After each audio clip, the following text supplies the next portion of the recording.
Ladies and gentlemen, if this December is not the turning point the market has been wishing for, then the real question becomes far more important. What happens after December, and what kind of cycle are we actually stepping into next?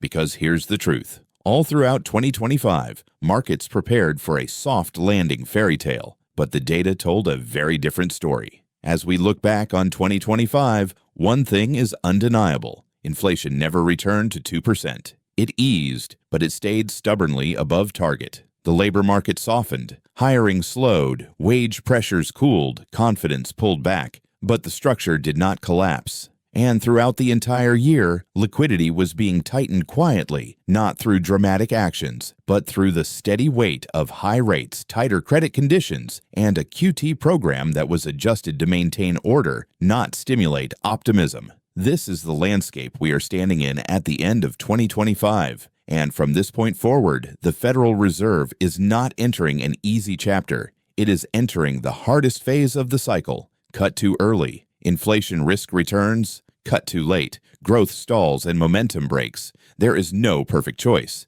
There is only risk management.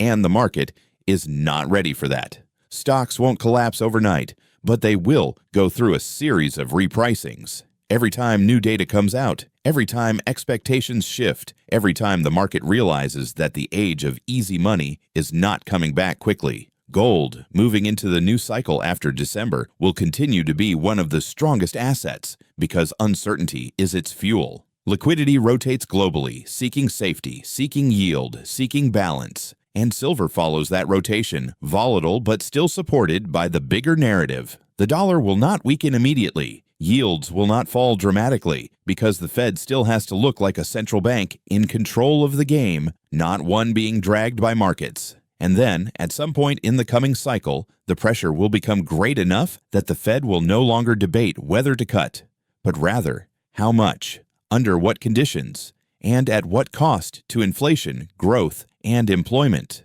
That moment of break, whether it comes from labor, from corporate credit, or from a liquidity strain somewhere in the system, will define the entire 2026 to 2027 cycle. Most investors will be caught off guard. We won't, because we are not preparing for December. We are preparing for the cycle. We are preparing for the moment the data truly turns, not the moment the market wishes for.